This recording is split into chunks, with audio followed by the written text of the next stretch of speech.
ஆன்மீக அன்பர்கள் அனைவருக்கும் வணக்கம். நாளைய தினத்தில் உருவாக இருக்கக்கூடிய அற்புதமான அமாவாசையை பற்றிய சுவாரஸ்யமான தகவல்களையும், இந்த அமாவாசைக்கு பிறகு நிகழக்கூடிய கிரக மாற்றங்கள் எப்படி இருக்குது, அதன் அடிப்படையில் எப்படிப்பட்ட பலன்களை துலாம் ராசி நேயர்கள் அடைய போகிறாங்க அப்படின்னு தான் இந்த பதிவில் நம்ம தெளிவாக தெரிஞ்சுக்க போகிறோம். வீடியோக்குள்ளே போகிறதுக்கு முன்னாடி நீங்கள் இன்னும் நம்ம சேனலை சப்ஸ்கிரைப் பண்ணாமல் இருந்தீங்கன்னா மறக்காமல் சேனலை சப்ஸ்கிரைப் பண்ணிக்கோங்க. கூடவே பக்கத்தில் இருக்கிற பெல் ஐக்கானையும் கிளிக் பண்ணிக்கோங்க. அப்போ தான் நாங்கள் போடக்கூடிய வீடியோக்கள் எல்லாமே உங்களுக்கு நோட்டிஃபிகேஷனாக உடனுக்குடன் வந்தடையும். நீங்களும் பார்த்து பயன்பெறலாம். வாங்க வீடியோக்குள்ளே போகலாம். பொதுவாக மாதம் அமாவாசையானது வந்தாலுமே கூட ஒரு சில குறிப்பிட்ட நாட்களில் வரக்கூடிய அமாவாசைகள் ரொம்பவே விசேஷமானது. அதோடு மட்டுமல்லாமல் இந்த அமாவாசை, பௌர்ணமி ஆகிய திதிகள் வரும்பொழுது தாமாகவே கிரகநிலைகளுடைய மாறுதல்கள் அப்படிங்கிறது ஏற்படும். அந்த வகையில் ஆகஸ்ட் மாதம் 4ஆம் தேதியான ஞாயிற்றுக்கிழமை அன்று வந்திருக்கக்கூடிய அமாவாசை ரொம்பவே அபூர்வமான அமாவாசை. அதாவது இந்த மாதத்தில் நிகழ்ந்திருக்கக்கூடிய அமாவாசை பார்த்திங்கன்னா ஆடி அமாவாசை அப்படின்னு சொல்லுவாங்க. தமிழ் மாதங்களில் 4ஆவதாக இருக்கக்கூடிய இந்த ஆடி மாதம் ஆன்மீகத்திற்கே உரிய அற்புதமான மாதம்.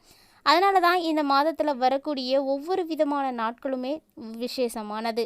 இந்த புனிதமான மாதமாக இருக்கிறதுக்கு மற்றும் ஒரு காரணம் என்ன அப்படின்னா, இந்த மாதம் முழுவதுமே கோவில்களில் விழாக்களும் விசேஷங்களும் நிறைந்து காணப்படும். அதோடு மட்டும் இல்லாமல் மற்றும் ஒரு முக்கியமானது அப்படின்னா தாங்க இந்த அமாவாசை. ஸோ வருடங்களில் 12 அமாவாசைகள் காணப்பட்டாலும் கூட ஆடி மாதத்தில் வரக்கூடிய அமாவாசை தான் ரொம்ப ரொம்ப முக்கியத்துவம் வாய்ந்தது. ஏன்னு பார்த்தீங்கன்னா, இந்த மாதத்தில் வரக்கூடிய அமாவாசையில் நீங்கள் விரதம் இருக்கும் பொழுது ரொம்பவே சிறப்பான பலன்கள் எல்லாம் கிடைக்கும். காரணம், இந்த ஆடியில் தான் தட்சிணாயன புண்ணிய காலத்தினுடைய துவக்கம் ஆரம்பிக்கும். அப்போ தான் பார்த்தீங்கன்னா நம்மோடு வாழ்ந்து மறைந்த முன்னோர்கள் பித்ருலோகத்தில் இருக்கக்கூடிய நம்மோட பித்ருக்கள் அவங்களுடைய சந்ததியினரை பார்ப்பதற்காக பூலோகத்திற்கு வருவாங்க. ஸோ இப்படி பித்ருலோகத்தில் இருந்து புறப்படக்கூடிய மாதமாக தான் இந்த ஆடி மாதம் பார்க்கப்படுது. இதனால தான் ஆடி அமாவாசையில் மட்டும் நம்ம கொடுக்கக்கூடிய தர்ப்பணத்தை நம்முடைய முன்னோர்கள் நேரடியாக ஏற்பாங்க அப்படின்னு ஐதீகங்களே சொல்லியிருக்காங்க. காரணம் பார்த்திங்கன்னா அவ்வளவு அற்புதமானது. அப்படிப்பட்ட சிறப்பு வாய்ந்த இந்த அமாவாசையானது எப்போ வந்திருக்கு அப்படின்னு பார்த்தீங்கன்னா, திதியானது சனிக்கிழமை மாலை 3:50 ஆரம்பமாகுதுங்க. மறுநாள், அதாவது சூரியன் உதயத்தின் பொழுது என்ன திதியானது இருக்கோ அன்றைய தினத்தில் தான் நம்ம கொண்டாடுவோம். அப்படி பார்த்தீங்கன்னா சூரியன் உதயம் ஆகும் பொழுது அமாவாசை திதியானது ஞாயிற்றுக்கிழமை என்று தான் தெளிவாக இருக்கும். ஸோ ஞாயிற்றுக்கிழமை மாலை 4:52 வரைக்குமே உங்களுக்கு அமாவாசை திதியானது இருக்குது. கண்டிப்பாக உங்களோடு வாழ்ந்து மறைந்தவங்க, உங்களுடைய குடும்பத்தில் இருக்கக்கூடியவங்க, அவர்களுக்காக உங்களுடைய கடமைகளை செய்வதற்குரிய அற்புதமான நாளாக இந்த அமாவாசை நாள் தாங்க இருக்குது. ஸோ யாருமே மிஸ் பண்ணிடாதீங்க. ஏன்னு பார்த்தீங்கன்னா, இந்த நாளில் நீங்கள் வழிபாடுகள் செய்யும் பொழுது உங்களுடைய பல பிரச்சனைகளானது சரியாக போகும். குடும்பத்தில் தேவையில்லாத சண்டைகள், வறுமை, நோய் நொடியால் பாதிக்கப்பட்டிருப்பது, குழந்தை பாக்கியம் இல்லாமல் இருப்பது, திருமண தடை ஏற்படுவது, இது போன்ற விஷயங்களை எல்லாத்தையுமே நிவர்த்தியாக்கக்கூடியதுன்னா இந்த முன்னோர்களுடைய வழிபாடு தாங்க. ஸோ ஆடி மாத அமாவாசை எவ்வளவு முக்கியத்துவம் வாய்ந்தது அப்படிங்கிறத கண்டிப்பாக நீங்கள் தெரிஞ்சிட்ருப்பீங்கன்னு நினைக்கிறேன். மேலும் இந்த அமாவாசைக்கு பிறகு நிறைய கிரகங்களுடைய மாற்றங்களானது நிகழ இருக்குது. அதன் அடிப்படையில் எப்படிப்பட்ட பலன்கள் எல்லாம் துலாம் ராசினியர்கள் அடைய போகிறாங்க, மேலும் என்ன மாதிரியான மாற்றங்கள் எல்லாம் இருக்குது அப்படின்றத பற்றி எல்லாம் தான் தொடர்ந்து இந்த பதிவில் நம்ம பார்க்க போகிறோம்.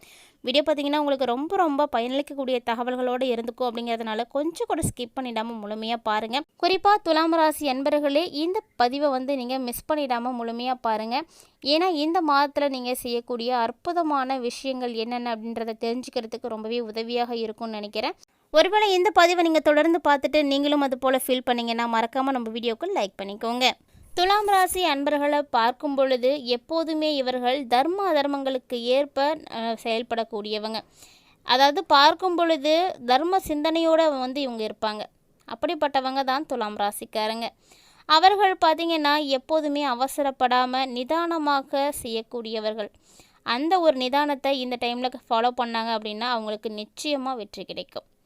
மேலும் இந்த மாதத்தில் நிறைய கிரகங்களுடைய மாற்றங்கள் அப்படிங்கிறது இருக்குது. அதாவது ஆகஸ்ட் 5ஆம் தேதி அன்றைக்கே பார்த்திங்கன்னா சிம்ம ராசியில் புதன் வக்ர பயிற்சி ஆரம்பிக்கிறாரு.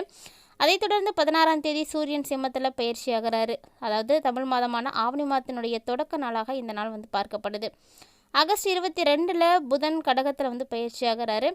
ஆகஸ்ட் 25 சுக்கிர பகவான் கன்னியில் மாற்றம் பெறாரு. ஆகஸ்ட் 26 மதனத்திற்கு செவ்வாயினுடைய பயிற்சி. இது போல் நிறைய கிரகங்களுடைய மாற்றங்களை இந்த டைமில் அடைய இருக்காங்க. இதன் அடிப்படையில் பல்வேறு விதமான யோகங்களும் வந்து உருவாக இருக்குங்க. இதன் மூலமாக என்ன மாதிரியான பலன்களை எல்லாம் துலாம் ராசினியர்கள் அடைய போகிறாங்க அப்படின்னு தான் இப்போ நம்ம தெளிவாக பார்க்க போகிறோம். ஆகஸ்ட் மாதம் 4ஆம் தேதி அன்று நிகழ இருக்கக்கூடிய அபூர்வமான அமாவாசைக்கு பிறகு துலாம் ராசி அன்பர்களே, உங்களுடைய ராசிநாதன் சுக்கிரன் அஷ்டமஸ்தானத்தில் மறைந்திருந்தாலுமே கூட ஆட்சியாக இருக்கிறாங்க. ஸோ இது உங்களுக்கு ஒரு நல்ல ஒரு பலன்களை எல்லாம் பெற்றுக் கொடுக்கும். மேலும் உங்களுடைய ராசியை சூரிய பகவான் பார்வையிடுகிறாரு. இதன் மூலமாக உங்களுடைய எதிர்ப்புகள் எல்லாமே வந்து விலக ஆரம்பிக்கும்.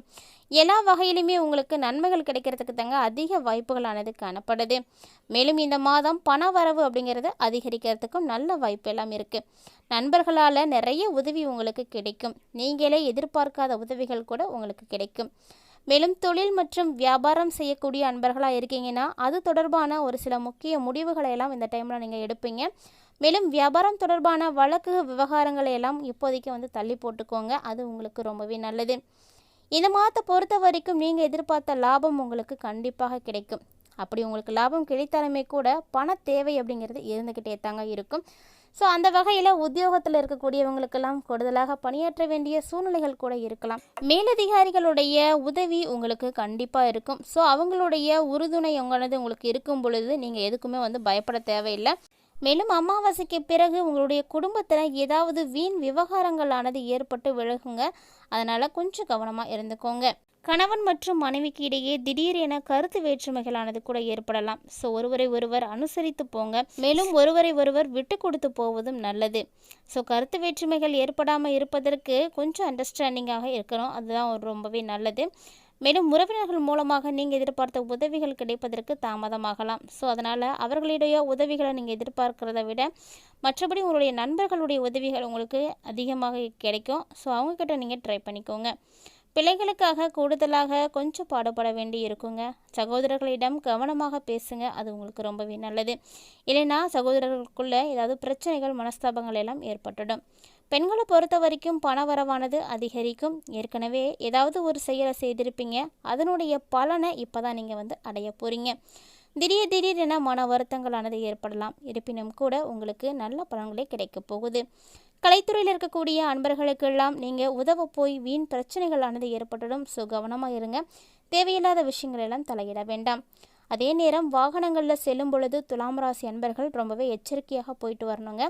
அரசியல் துறையில் இருக்கக்கூடியவங்களுக்கெல்லாம் எல்லா நன்மைகளும் வந்து கிடைக்கும். உங்களுடைய மனதில் இருக்கக்கூடிய துயரங்கள் எல்லாமே நீங்கக்கூடிய ஒரு மாதம் தான் இந்த மாதம். சிற்றின்ப செலவுகளானது அதிகரிக்கிறதுக்கு நிறைய வாய்ப்புகள் இருக்குது. ஸோ செலவுகளை வந்து முடிந்த அளவுக்கு கட்டுப்படுத்திக்கோங்க. மேலும் உங்களுடைய மனதில் ஏதாவது கலக்கம் அப்படிங்கிறது ஏற்பட்டுகிட்டே இருக்கும். ஸோ இதனால் வீண் பழி இல்லாமல் வாழணும் அப்படின்னா கொஞ்சம் நீங்கள் எல்லாத்தையும் விட்டு ஒதுங்கி இருக்க வேண்டும். என்னதான் நீங்கள் ஒதுங்கி போனாலுமே கூட வழியை வந்து ஒரு சிலர் சண்டை எடுப்பாங்க. அதனால் கவனமாகவும் இருந்துக்கோங்க. மாணவர்களை பொறுத்த வரைக்கும் எதையுமே ஒரு முறைக்கு பல முறை யோசித்து நீங்கள் செயல்படுவது நல்ல ஒரு பலன்களை எல்லாம் பெற்றுக் கொடுக்கும். மேலும் சித்திரை 3 மற்றும் 4ஆம் பாதங்களை உடைய துலாம் ராசி அன்பர்களுக்கு அமாவாசைக்கு பிறகு அடுத்தவர்களிடம் பேசும் பொழுது கவனமாக வந்து பேசுங்க. யாரை பற்றியும் நீங்கள் முதல்ல விமர்சிக்காமல் இருந்துக்கோங்க. அது உங்களுக்கு நல்லது. பணவரவுகள் வந்து தாமதமாக தான் இருக்கும். இருந்தாலுமே கூட செலவுகளை வந்து கட்டுக்குள்ளே வைத்துக்கோங்க. மாணவர்களை பொறுத்த வரைக்கும் கல்வியில் பின்தங்கிய நிலையானது மாற்றம் அடையும். சுவாதி நட்சத்திரத்தை உடைய துலாம் ராசி என்பவர்களுக்கு இந்த மாதம் பணவரவு அதிகரிக்கும். ஆன்மீக செலவுகளானது ஏற்படும். மேலும் காரிய தடை தாமதங்கள் எல்லாமே வந்து விலகும். ஆனாலுமே அந்தந்த காரியத்தை செய்து முடிக்க கூடுதலாக வந்து உழைக்க வேண்டி இருக்குங்க. விசாகம் 1 மற்றும் 2, 3ஆம் பாதங்களை உடைய துலாம் ராசி என்பவர்களுக்கு இந்த மாதத்தில் தொழில் வியாபாரத்தில் முன்னேற்ற தேவையான வாய்ப்புகள் எல்லாம் கிடைக்கும். மேலும் உங்களுக்கு ஏற்பட்டிருக்கக்கூடிய தொழில் போட்டிகள் எல்லாமே வந்து விலக ஆரம்பிக்கும். தேவையான நிதி உதவியானது கண்டிப்பாக உங்களுக்கு கிடைக்கும். உத்தியோகத்தில் இருக்கக்கூடியவங்க வந்து கொஞ்சம் உற்சாகமாக உங்களுடைய பணிகளை கவனித்தாலுமே கூட வேலைகளில் வந்து தாமதமாக தான் இருக்கும். மேலும் புதிய வேலைக்கு முயற்சி செய்யக்கூடியவங்களாம் சாதகமான பலன்கள் கிடைக்கிறதுக்கு வாய்ப்பு இருக்குது. கண்டிப்பாக வந்து ட்ரை பண்ணிக்கோங்க. மேலும் அமாவாசைக்கு பிறகு நிகழக்கூடிய கிரக மாற்றங்களால் உங்களுக்கு எந்த பாதிப்புகளும் நிகழாமல் இருக்க நீங்கள் செய்யக்கூடிய எளிமையான பரிகாரம் என்ன அப்படின்னு பார்த்தீங்கன்னா, மகாலட்சுமி தாயாரை வணங்கிட்டு வருவது தாங்க.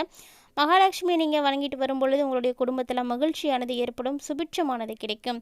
உங்களுடைய அதிர்ஷ்டகரமான கிழமைகளாக ஞாயிறு, வியாழன், வெள்ளி ஆகிய 3 தினங்கள் வந்து அமைஞ்சிருக்கு. ஸோ இந்த நாட்களில் நல்லபடியாக வந்து பயன்படுத்திக்கோங்க. மேலும் இந்த மாதம் உங்களுடைய சந்திராஷ்டம தினங்களாக 26 மற்றும் 27 ஆகிய 2 நாட்கள் காணப்படுது. இந்த 2 நாட்களுமே ரொம்பவே கவனமாக இருக்கணும். சந்திராஷ்டம நாட்களை தவிர்த்த மற்ற நாட்களில் உங்களுடைய நல்ல முக்கியமான காரியங்களுக்காக பயன்படுத்திக்கலாம்.